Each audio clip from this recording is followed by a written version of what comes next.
Good morning, good afternoon, or good evening, depending when where you're joining us from today. I'm excited to welcome you in this last day of UNEP Global Roundtable for our session on tackling plastic pollution through circular economy for insurers and banks. My name is Peggy Lefort. I'm Pollution and Circular Economy Lead at UNEP, and it is my pleasure to host this session. Plastic pollution poses a great and growing threat to people and to nature. If we do not act urgently, it will triple by 2040. Transitioning to a resource efficient and circular economy model is a key solution to address this problem. And earlier this year, in March, at the 5th session of the UN Environment Assembly, a historic resolution was adopted, giving mandate to negotiate by 2040 a legally binding international instrument to eliminate plastic pollution on a global scale. UNEP is working to convene a group of leading financial institutions to provide input to the future plastic pollution treaty negotiation process and to build readiness in the financial sector to take action on plastic pollution prevention and reduction. This session aims at exploring what an ambitious plastic agreement could entail for businesses and financial institutions, the challenges faced by financial institutions, and how the finance sector can take action to tackle plastic pollution. We are going to kick off with a keynote from Sheila Aggarwal-Khan, Director of the Economy Division at UN Environment Programme. We will then hear from a panel of 3 esteemed speakers. Kristin Hughes, who is a director of the Resource Circularity Pillar within the Center for Nature and Climate and a member of the World Economic Forum's Executive Committee. Kristin also leads the Global Plastic Action Partnership, a public-private partnership that aims to eradicate plastic pollution. Krassimira Peicheva, who is head of Group Environmental Management and Impact Reporting at ProCredit Holding. And Joost van Doen, who is Circular Economy Lead at ING Wholesale Banking's Sustainable Finance Team. Kristin, Krassimira, Joost, welcome, and very nice to have you with us today. We will then close our session with 2 videos presenting important pieces of work developed by Minderoo Foundation and ClientEarth with the support of UNEP on liability risks related to plastic pollution. But first, let's start with Sheila Aggarwal-Khan and the keynote remarks she wants to address to the finance community and to our audience today. By the end of 2024, we will see a global legally binding instrument on plastics. That was what member states agreed to earlier this year when they met as the UN Environment Assembly. They said we have 2.5 years for member states to basically negotiate a global treaty on plastics. And here is where there's a role for finance players from the commercial banking side, from the institutional investor side, including insurance companies. And what did member states decide? They decided that the plastics instrument must look at the entire life cycle of plastics, from the point at which polymers are produced to the way in which brands and retailers work with plastics and market it, to the point where it goes into the waste stream and needs to be brought back into the economy. So it's one in which all stakeholders across the value chain of plastics will engage.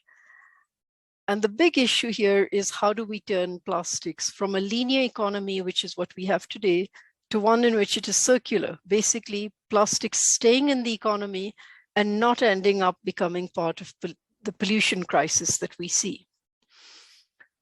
This is where the finance actors that we have today need to be looking at what are the opportunities and risks in this place. So far, we have had lots of engagement with other industry players. We have had engagement with industry players from the polymer producers side, with the brands, with retailers, with waste companies, with companies innovating in the space of digitalization and what a new circular economy could mean for those innovations, to recycling companies. And across the board, there is interest in looking at what does it mean for these industry actors. Governments are looking to seeing what kind of regulatory environment is needed to be able to change this economy into one that is circular. 2 weeks ago in New York, a business coalition was launched by EMF and WWF. And there we saw companies across the value chain looking to seeing what does a circular economy mean for them. They looked at things, for example, about how much recycled content needs to go into virgin plastics. How do you establish reuse and refill systems so that when you go into the supermarkets, into shops, instead of taking away an item and then throwing the plastic packaging, how does it get used and refilled? How do you go into systems where you can get a deposit and return back the plastic or other material that you used? And what kind of alternatives could you use so that it's not just about a plastics economy, but also the alternatives to plastics? And governments are looking to seeing through this negotiation process that has begun is what kind of targets do they want to set? What would the future of the global agreement look like? And what will they do in terms of setting the regulatory environment in this space? So what does it mean for the finance sector? There are opportunities in terms of the new businesses that are going to be created. For example, alternatives that are not going to be dependent on fossil fuels. Most plastic, as you know, today is completely dependent on fossil fuel. In fact, 99% of the plastic we have is fossil fuel derived. And there are companies innovating on the alternatives where they would not be dependent on a fossil fuel derived polymer. There are others looking at how do they innovate? What are the kinds of materials they can use in a reuse refill system? So you go away and you come back with your packaging and you refill it. Or a deposit system in which we have heard about waste companies looking at reverse vending machines. So you go in and you put your material into a facility and you get back a deposit. And then there are others looking at recycling, mechanical recycling, other kinds of advanced recycling, but which wouldn't have a high greenhouse gas impact or a pollution footprint. This presents opportunities for the investment sector and for the finance sector in terms of commercial banks. But it also presents issues relating to risk, because if you are going to invest in something that is going to become a stranded asset in the future, there is of course a risk if you take on a business as usual scenario. The key is going to be for the finance sector is to assess what circularity will mean. What kinds of investments are going to be part of a circular economy? And that will stay as, let's say, an accelerated economy in the future. What kinds of financial products and services is the finance sector going to look at? What kind of partnership does the finance sector want with the multilateral development banks? Do they want to have some kind of a blended finance opportunity where the multilateral development banks take on some of the risks in terms and bring in guarantee instruments or other instruments to bring down that risk for investment? And then how does this all happen? Well, the intergovernmental process has begun. It started in Dakar with its first meeting.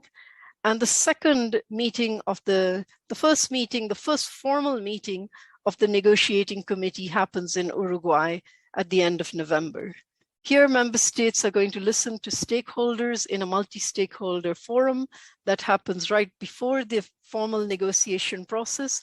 And then there will be a chance to engage with the different stakeholders, to hear from stakeholders from all sectors of business, including from the finance sector, of what kind of ambition does industry want to have?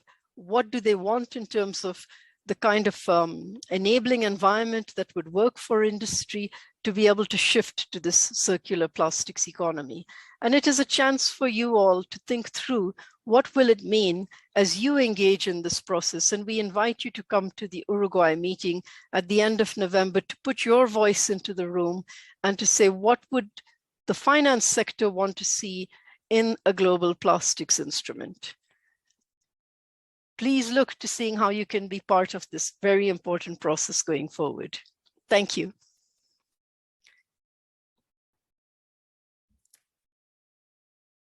Thanks a lot, Sheila, for these inspiring words. I now turn to our panelists, Kristin, Hughes, Krassimira, Peicheva, and Joost van Toen. So we've heard from Sheila the importance of forging an ambitious agreement on plastic. I would like to explore with you what are some of the key provisions that the future plastic agreement should contain in order to drive the system change that is needed and to allow financial institutions to fully play their role. Let's start with you, Kristin. The Global Plastic Action Partnership, GPAP, that you lead, is a multi-stakeholder platform in which public and private sector join efforts to create strategic tools and resources that facilitate investment in a circular economy for plastics. And your work highlights that policy plays a critical role in unlocking financing for plastic circularity. According to you, Kristin, what would an ambitious treaty look like? Thank you, and thanks for the opportunity to be here today. It's a fantastic panel talking about something that's very, very important. And with the binding agreement looming, I think it's critical that we nail down some of these key aspects. And from the point of view of the Global Plastic Action Partnership, as you mentioned, one of the things that we do is we work with governments to assess their plastic waste flows. And from that, then we can identify ways and steps that they can take to try to mitigate those flows. And when thinking about that in light of the treaty, I think the treaty can be very overwhelming for various governments who are afraid to sign up for something like this. We saw this similarly in Paris and the COP conversation. So I'd love for us to find a way through platforms like ours, the Global Plastic Action Partnership. We have tools that can help these governments. So if the treaty then is very ambitious and sets targets, and we maintain that those targets then need to be addressed, but we also then, through partners, we can also show how to address those targets so they're not so overwhelming. And therefore, I think that we really can have an ambitious, very focused treaty that is not too watered down. Similarly, we also work really closely with informal sector. And I think it's really, really important that as we look through the lens of who should be engaged in these conversations, let's make sure that we're not keeping out the most vulnerable, such that these voices and we're much more inclusive in the approach to the final treaty. So how do we ensure high-level targets, high ambition, and then that those we hold ourselves accountable to the targets that we set, and again, by providing the tools and inclusive voice. So I would suppose those are the top three from my perspective that I would like to advocate to see included in this agreement. Thank you. Thanks a lot, Kristin.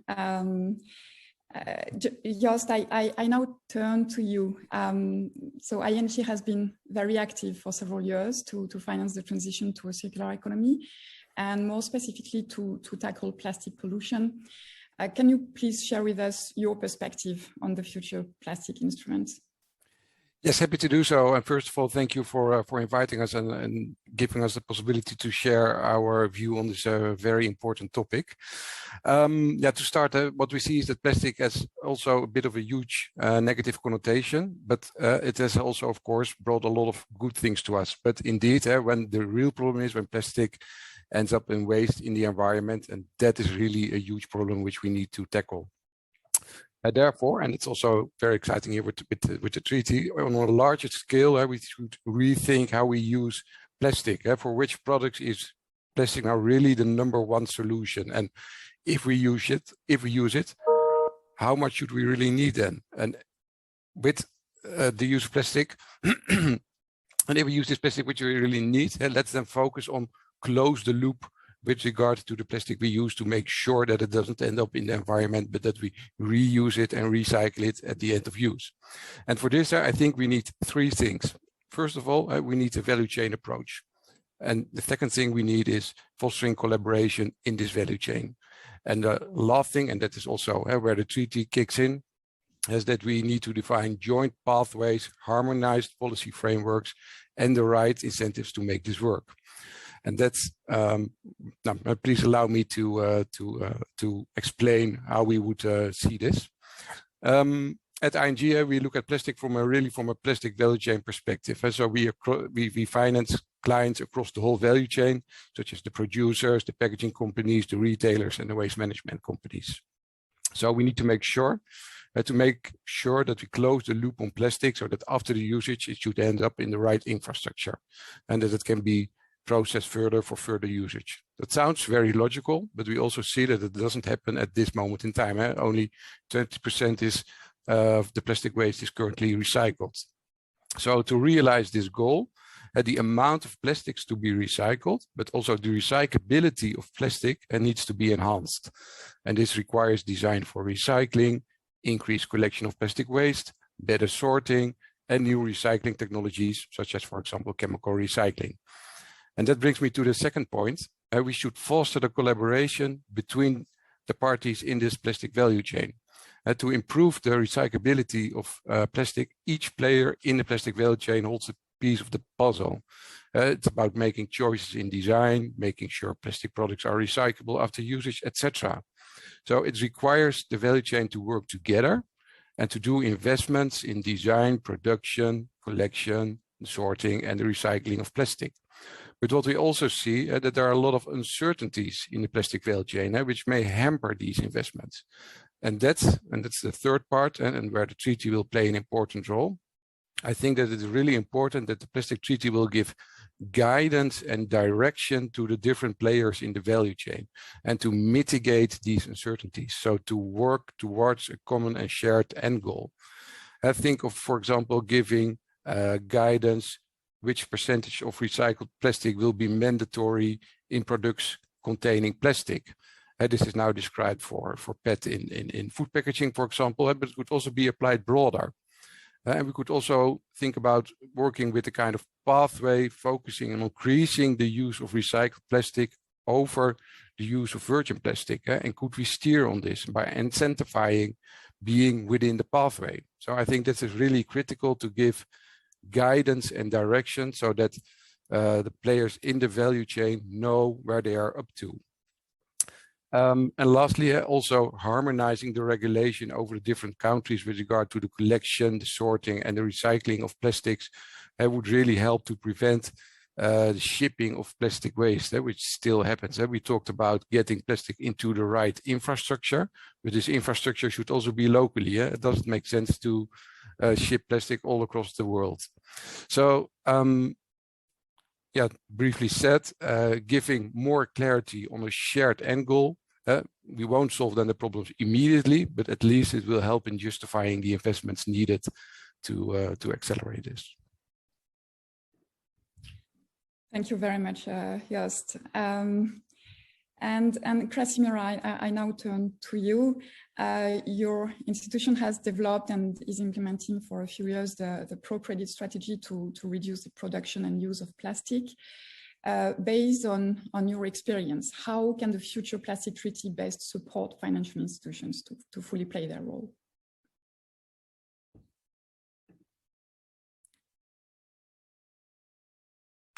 Thank you, Peggy, for inviting ProCredit to take part in this panel discussion. Indeed, international and national policies and regulations are key drivers to push changes and enable faster transition to tackle plastic pollution. It will allow to scale the efforts that we even now see by individual organizations and countries. I would sign up to everything that Kristin and Joost already mentioned, and would add maybe a few more granular key provisions according to our experience that would facilitate and allow financial institutions to have higher impact. On the first place, I think comprehensive and targeted regulations based on common and harmonized definitions and criteria which are applicable for all are very crucial, including, for example, banning of such single-use plastic which already have commercial alternatives, similar, for example, to the EU directive directed to this topic, mandatory extended responsibility to main plastic producers or users.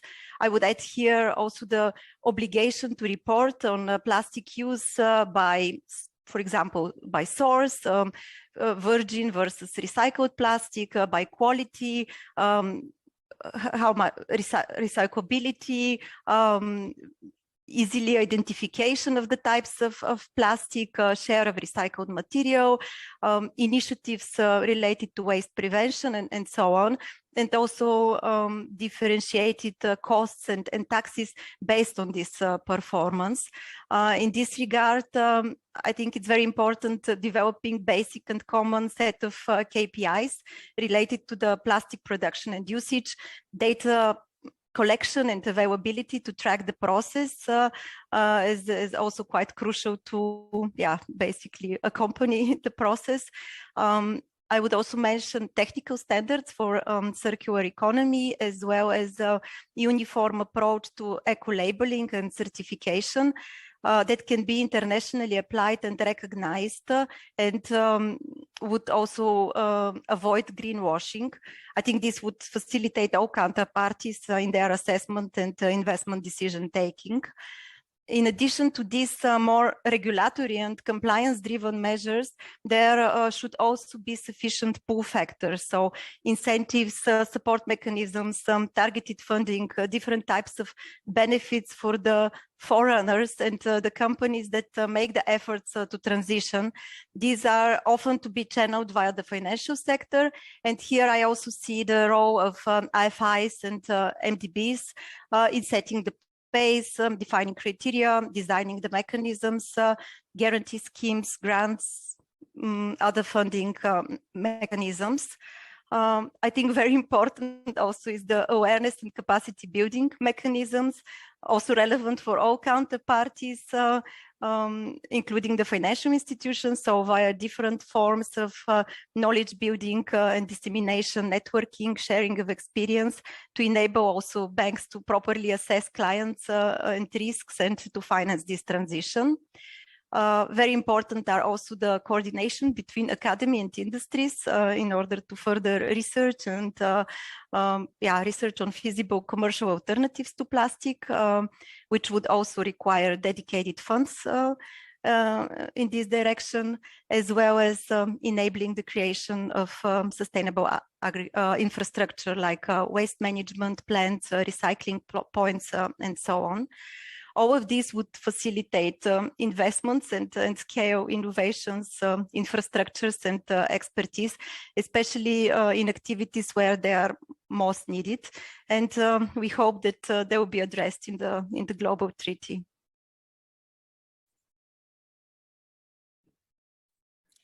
Thanks a lot, Krassimira, and thank you all for your perspective on the future plastic treaty, which yes, will be very important to drive change and to drive the system change that is needed to really tackle the root causes of plastic pollution, and not only addressing the issue of how to best manage the plastic waste produced, but which is important, but it is also very important to tackle the root causes, and especially when talking about tackling the root causes. I would be interested now that we deep dive into the challenges that you see and that you face in your institution, in your organization, and that you see that the finance sector or the industry globally face in trying to address the root causes of plastic pollution, and what can be done to address these challenges. And this, so learning from your experience, what we can start with you, Krassimira. What do you see as the main challenges which are faced by your financial institution, and what is needed to address them? Yeah, we are having challenges related to the implementation of our strategies to reduce the production usage and waste of plastic. We are also trying to look at them from the opportunity point of view. I would first mention the very context in which we operate. ProCredit is a group of development-oriented banks located mostly in transition countries in Eastern and Southeastern Europe and Ecuador. These are countries which are facing multiple political, economical, social challenges, and there, in spite of their acute impact, the environmental issues are not yet given sufficient priority, including the topic with plastic usage and plastic pollution. In this context, an ongoing challenge is raising the awareness among our staff, clients, the society in general about the need to tackle the plastic pollution, especially from business perspective. One thing is to talk about reuse, separation, or avoiding plastic bags in personal life. And another story is to talk for replacement, change the production models, investing in the transition, and etc. From the company point of view, and especially in environment where this is rather an exception than a common practice. Even addressing this topic with the clients was initially a big challenge for us. To be able to engage in such conversations with clients, our business staff needed to be highly trained. Within ProCredit, this was part of existing continuous regular trainings related to environmental and social responsibility, but it needs to be maintained and kept continuously. Another challenge in defining our plastic strategy was to set proper criteria and find suitable plastic alternatives for some items, especially plastics for direct food contact, where sustainable options are not available in all of our countries. And those options are also much more expensive compared to the other commonly used. In such cases, we have been more flexible, have required that clients can engage in local schemes to support plastic recollection or recycling, to engage in different initiatives related to their producer responsibility. I need to mention also the lack of regulations or lack of enforcement of existing regulations, as well as the lack of change incentives, neither financial nor market-driven. Big issue is also the lack of infrastructure for waste management. We have experienced it ourselves in our internal efforts to improve waste separation in our premises, but it's even more visible in some of our countries of operation. This is a challenge, but also an opportunity for private investments, where we also saw companies agreeing to cooperate to collect, separate, and recycle plastic waste, either from their own use or from final users, and then making sustainable and profitable business as additional business line. Quite challenging for us is also the lack of attention on plastic-related issues by the rest of the financial sector. But practically no other financial institution in our countries of operation has gone further than in the best case of what is required by regulations. And this has put us in difficult position when posing additional requirements and covenants in this regard to our clients. Still, as I said, I believe all these challenges also open numerous opportunities for improvements, job creation, and competitive advantages, if of course addressed properly. Thank you very much, Krassimira. Joost, do you see the same kind of challenges at ING? Training, metrics, what is your experience? Yeah, thank you. So yeah, first of all, if we talk about plastic, it's also about our own plastic consumption within ING, on which we focus to reduce that definitely. But also the biggest impact we create is through the financing of our clients. And that is for us an important topic, because for us as a bank, clear and harmonized definitions of what green or sustainable plastic could look like, is not really there yet. So we use the EU taxonomy, for example, to guide us what we call sustainable. But for plastic, this is still rather limited. My daily job is being a circular economy lead within ING's sustainable finance team. So on a daily basis, we support our clients in their transition to more circular and sustainable business models by providing sustainable finance solutions. So we provide transition finance to clients to achieve their green milestones, so the sustainability linked products, green finance for specific green projects, or we finance new business models and new technologies where possible, for example, related to chemical recycling. But to assess the greenness of, for example, the milestones set by our clients or the greenness of the projects we finance, we need the guidance. And to give you an example, we know that chemical recycling contributes largely to get more types of plastic being recycled. So that's from that perspective, that's a good development. But we also know that the process itself is quite energy intensive. There is now guidance on the use of chemical recycled plastic in products, but there's no guidance on the product, on the process itself. So can we then call the process of chemical recycling sustainable or not? And the same applies for the use of recycled materials in products.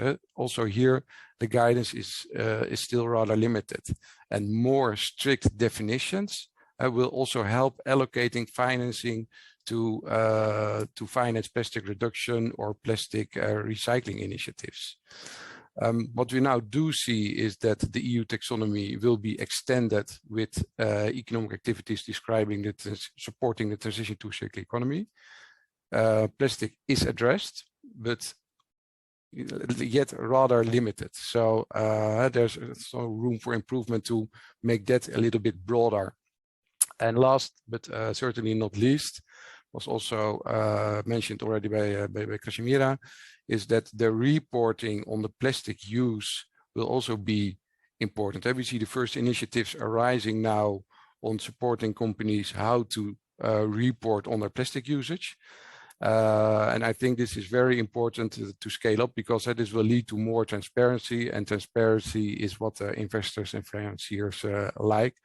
And this will also help in steering funding towards those initiatives. But also this is helped by clear definitions and guidance on the definitions. Thank you very much, Joost. I now turn to you, Kristin. What do you see in your work as the main challenges faced by the finance sector?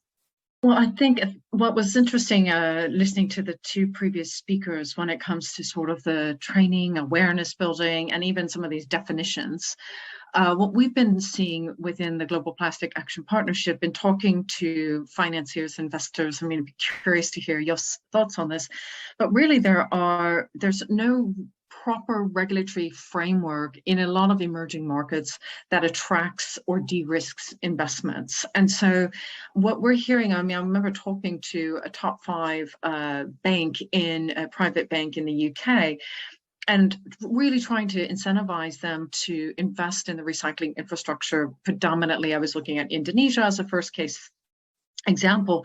And the response came back to me that they were looking just to invest in infrastructure. And I thought, well, what we're looking for is also infrastructure related, right? It's supporting the collection, it's supporting sorting, it's supporting recycling. How do we start? And this, Joost talked about definitions. How do we start to shift the narrative such that people understand the opportunity in infrastructure as recycling, or recycling as infrastructure, such that we can start to bring some traditional investments into this space. Similarly, we've done a bit of an analysis at the global level, and we created and published earlier this year an investment toolkit that really brought together a set of case studies that really showed who's doing what, where, what's working well, what's not working so well.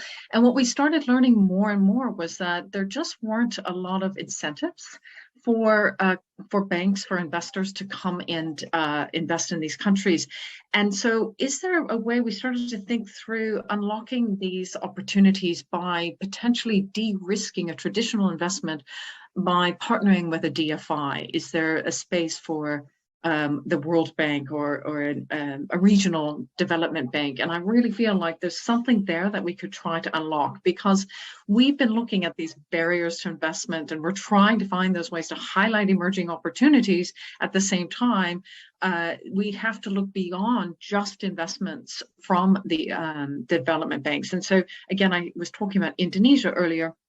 In our analysis, the initial capital expenditures in Indonesia will cost $6.1 billion to start to move them toward a 2040 target of full circularity. The World Bank a few years ago gave Indonesia a $100 million loan.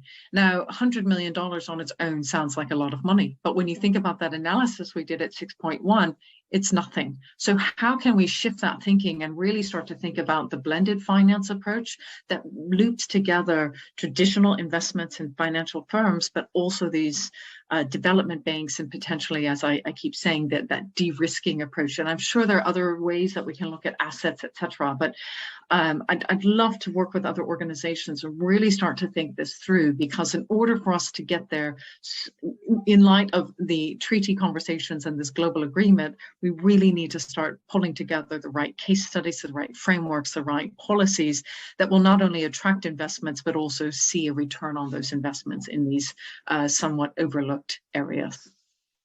Thank you. Thank you so much, Kristin. Thank you. And that leads us very nicely to the last part of our conversation today.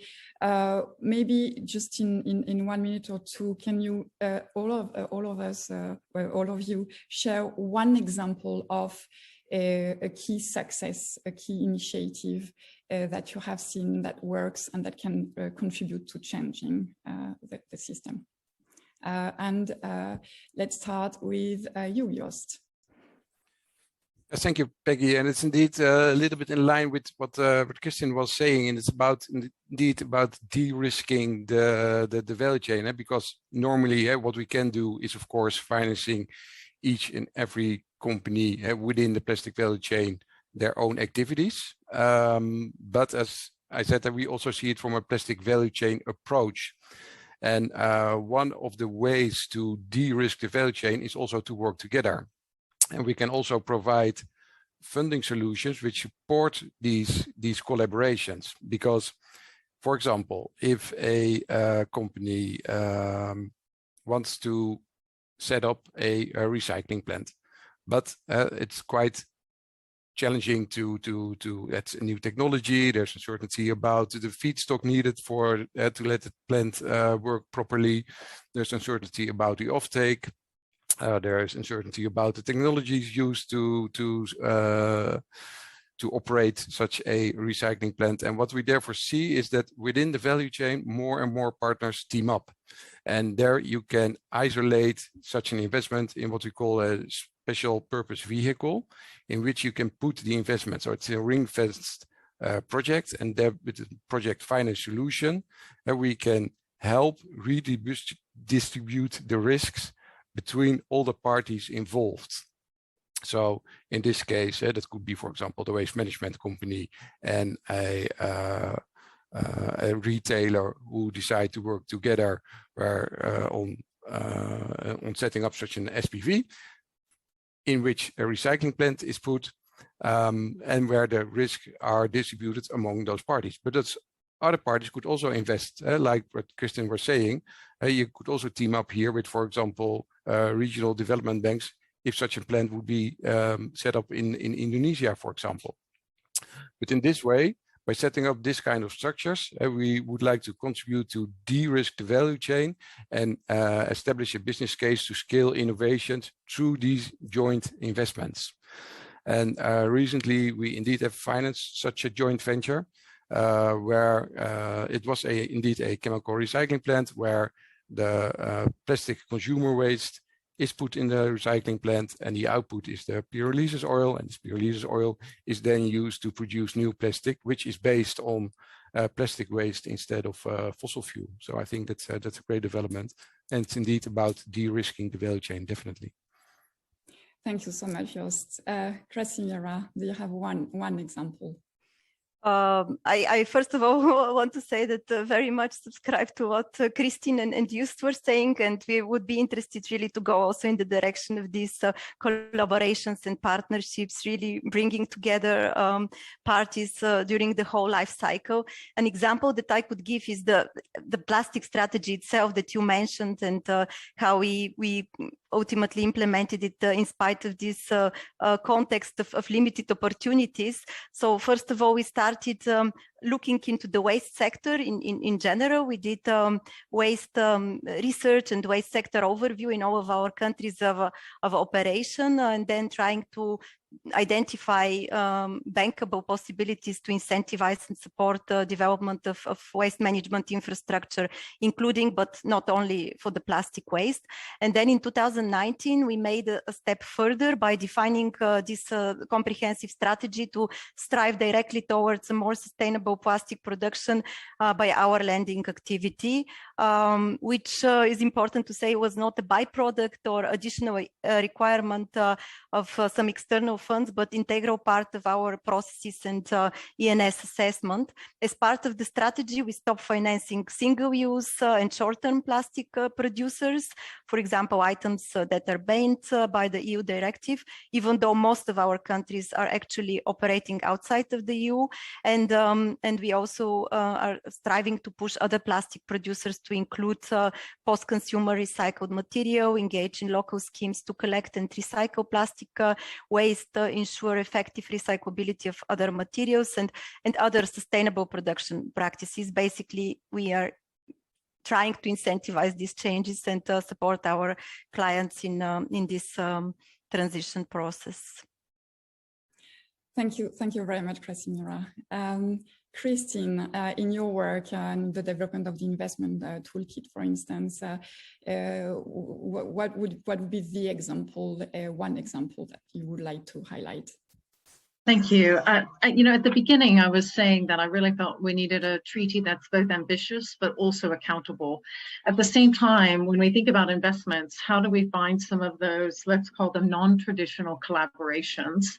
And sometimes but we need policies, and I talked about the regulatory framework to attract investments and maybe even bring return on that investment. But also, I think when in developing the treaty and thinking about these policy tools, a key policy delivery item will be around extended producer responsibility and how EPR is both set up and implemented. And we've seen some really interesting uses of EPR in developing some of these, let's call them non-traditional collaborations. In particular, there was one with Recycle in India, and because of the way the EPR scheme was set up, we actually were seeing an increase in the catalyzing of technology solutions that can bring both transparency and traceability. I think something both of the other speakers have also highlighted. And because of that increase in technology, increased traceability, transparency, then we were also able to see an increase in the collection rates, an increase in EPR investments. And again, then that starts to snowball the approach. So I feel like you can start to see more and more of this through the right policy frameworks and the right delivery mechanism. So a really good example through Recycle in India to take into consideration. Thank you. Thank you so much, Kristin, and thank you to all of you. I want to really thank our three panelists today for your very insightful views and your experience that you shared with us today. It's a source of inspiration for all of us. So we've seen that it is possible to start taking action. It is already happening. We want to also present you today two important reports on the liability risks emerging from plastic pollution from a quantitative perspective and from a legal perspective. So the first one, the price of plastic pollution, social costs and corporate liabilities, is launched today by Minderoo Foundation. It will be presented by Andreas, Merkl and Dom Charles. And the second report, Plastics on Trial, briefing series on evolving liability risks related to plastics, is a series of legal briefs developed by ClientEarth that Rosa Pritchard from ClientEarth will present to us today. Thank you to the team at UNEP FI for giving us the opportunity to talk to you about the launch earlier today of our report, The Price of Plastic Pollution, Social Costs and Corporate Liabilities. My name is Dominic Charles. I work for Australia's Minderoo Foundation, and I lead our Plastics Finance and Transparency Programme. I'm joined by Andreas Merkl, who's a senior advisor to Minderoo and has a long history in environmental risk modelling. Hello, everyone. So we've heard today about the critical role the finance industry needs to play in the circular economy. As millions of tons of plastic waste enter the environment each year at an ever-increasing rate, virtually all made from fossil fuels, circular plastics material management will be essential for solving both the waste crisis and also achieving our net zero ambitions. And this will require an extraordinary transition from today's petrochemical and consumer packaged goods industries, with all the attendant risks and opportunities involved. But another dimension of risk should be of great concern to corporates and for their shareholders, financiers, and insurers to be well aware of, and that is the legal liabilities associated with plastic pollution.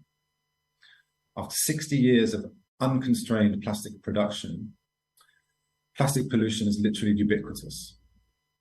Everywhere we look for it, be it in the environment or in our bodies, we find it. We find the plastic-related chemical additives, we find the micro nano-sized particles that plastic degrades into. But it's not just ubiquitous.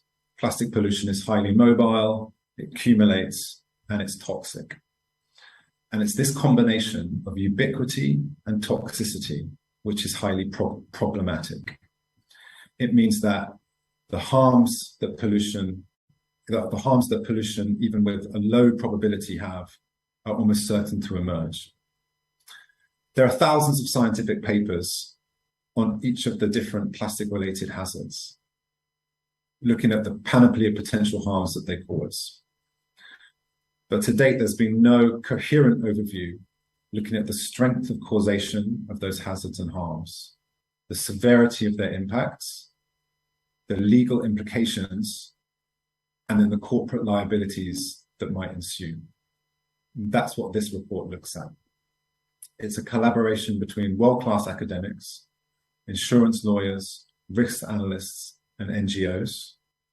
And I'm going to hand over now to Andreas to give you an overview of the key insights and implications. Thanks very much, Dom. We were fundamentally interested in three questions, and they're quite logical. The first one is, what's the overall harm done to society, what we call societal harms? And that required us to take a close look at the state of the science, and then to come to some conclusions about the magnitude of the harm in monetary terms. And we did so for 20 of the main categories of plastic waste, such as human harms from bisphenols, or from micro and nanoplastics, or maybe environmental harms such as harms done to the oceans. The second question pertained to how are the legal systems going to react? In Europe, in US, in Australia, how are these societal harms likely to actually turn into real liabilities for real corporate entities? And then the third question is, okay, how big are those corporate liabilities likely to be? On the legal side, we worked with an international insurance law firm, Clyde & Co. And then on the corporate liability side, we worked with a leading risk modeling firm, the Los Angeles-based Predicate. What we found regarding the overall societal damage, which is where we start here, can really be summarized on one chart. The y-axis of this graph indicates the strength of the scientific consensus on any one harm that is caused by plastic pollution. The x-axis shows the degree to which that consensus is going to change. The bubbles show the very specific harms that could result from plastic pollutants, with the size of the bubble being proportionate to its magnitude. Two things clearly stand out. First and foremost, and most importantly, and I can't say this clearly enough, the link between plastic pollution and harms to human health is no longer in dispute. In particular, the harms shown here in those large orange dots, which pertain to specific chemicals that are commonly used as plastic additives, such as bisphenols and phthalates, and which are widely known to be toxic, exceed $100 billion per year each. Those are large numbers, and they may exceed the revenues of the global plastics industry. There is also then a class of harms that are slightly less certain, shown here on the lower left, in blue, but potentially no less massive. And those are particularly in the areas of micro and nanoplastics. Some of those harms pertain to human health, but most of them will be incurred as we are forced to filter these tiny particles away from our drinking water, our food, and our ocean. Again, these are potential liabilities in the range of hundreds of billions of dollars. We expect that this is an area, of course, where scientists and plaintiffs alike are going to concentrate their attention in the years to come. The corporate liabilities that emerge from these overall societal harms, once it has been pressed through the filter of our legal systems, are, of course, going to be smaller than that. We expect them to be in the area of $20 billion. And I say that with the caveat that there is a potential for that number to be much bigger if and when public agencies decide they need to recover some of the considerable costs that they are going to incur in filtering plastics out of wastewater and drinking water streams. That is not included in this 20 billion. Secondly, we concluded that that number, the $20 billion number, is going to, beyond 2030, greatly increase as the cumulative damage increases, as the court pressure increases, as science and the science of causation and attribution improves, and as the courts take an increasingly broad view of causation. However that shakes out, there's going to be remain a gulf in the size between the corporate liability and the overall societal liability. And that gulf and the size of it is going to raise eyebrows. The inability of our legal system to hold those who cause that level of harm to our society to account is going to be tough to swallow over time. So in terms of what needs to be done is that first and foremost, corporates cannot have their eyes on what happens after the courts are done with them. We really need to have our eyes on what happens to ourselves and our children and to nature. We need to look at this in the terms of hundreds of billions, not 20 billion. The second and equally obvious one is there's no more reason to keep including known toxic chemicals, especially phthalates and bisphenols, as additives in plastic, the same plastic that then contains our food or makes our toys that end up in the mouths of babies. Thirdly, we need a genuine commitment to a circular plastic economy along the lines that we heard about earlier in today's proceedings. Fourthly, we need broad support of the very well-meaning regulatory standards being proposed in many places right now on toxicity, yes, of course, but also on recyclability, reuse, and other elements of a truly circular plastic management. And lastly, we need all of your support, all of corporate support, of the United Nations in its current negotiation of a global treaty on plastics, which is going to provide a playing field for a global effort to reduce plastic production toxicity and pollution. Thank you very much, and back to Dom. Thank you, Andreas. That was a very brisk canter through the type of analysis, some of the insights and the implications of the report. I hope everybody is interested to go and check out the full report. It's released today. You can find it on the Minderoo website and the UNEP FIPSI website. Thank you very much for your time, and goodbye.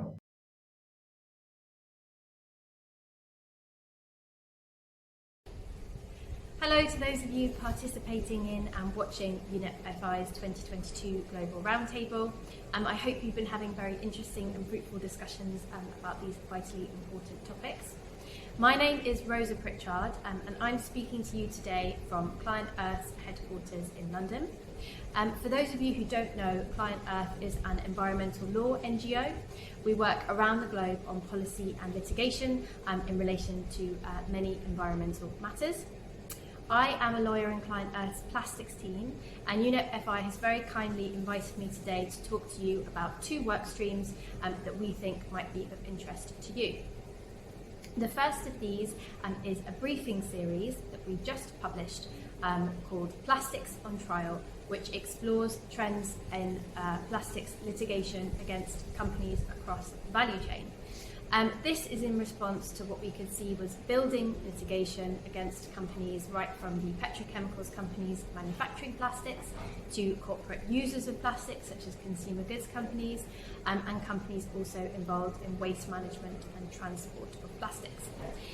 The briefs are organised around four themes, the first of which is plastic-related greenwashing, secondly, hazardous additives used in plastics, thirdly, plastic in the environment, so plastic pellet leakage into the environment and plastic waste leakage as well. And the fourth is waste management, so common formal waste management techniques used for plastic waste, such as incineration and recycling. And in these briefs, we cover topics such as the rise in consumer class actions against companies making potentially misleading statements regarding plastics, including, for example, claims of recyclability of plastic packaging. We also explore a major plastic waste case in the Philippines against a governmental body, which brings together a group of plaintiffs that are diversely affected by plastic pollution, including economically, and which we believe could provide a blueprint for future cases of these type. We explore also the very important Attorney General's investigation into fossil fuel companies and petrochemicals companies for positioning recycling as a viable solution to the plastics crisis. We look also at a case in the United States on plastic pellets, which led to a settlement of $50 million US. And the main conclusion from this work is that plastics litigation is building in momentum, and it's building in momentum very quickly. We think these are topics that are of strategic importance for companies across the plastics value chain, but also for financial actors that should be monitoring these developments very closely. For more information on this, please take a look at the briefs on our website. They are called Plastics on Trial, and you can also reach out to ClientEarth directly for more information about this. The second work stream that I wanted to mention to you today is a collaboration that we are currently pursuing with VBDO, which is the Dutch Association of Investors for Sustainable Development. And what we've done is an in-depth analysis into the performance, commitments and transparency on plastics of listed European consumer goods companies and grocery retailers. We're putting this together into a report which is going to be published at the end of November, and which we intend to be a really useful and pragmatic tool for investors seeking to engage with companies on the topic of plastics and push for greater ambition on plastics as well. Thank you so much for taking the time to listen to me today, and I really hope you enjoy the rest of the sessions.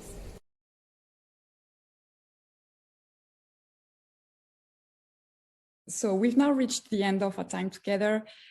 So we've seen that tackling plastic pollution is critical to reduce GHG emissions and to deliver on net zero commitments, to protect nature, to protect people. We've seen the central role that financial institutions can play. And we've seen also that the time to act is now. So you as financial institutions have a unique opportunity to bring your voice to the future plastic instruments, to express your ambition, to express your needs. So on our side at UNEP FI, we stand ready to support you on this, on getting prepared to the system change as well. So it is a unique opportunity. Please seize it. A big thank you again to our brilliant speakers today. And I wish all of you an excellent rest of your day. Thank you all.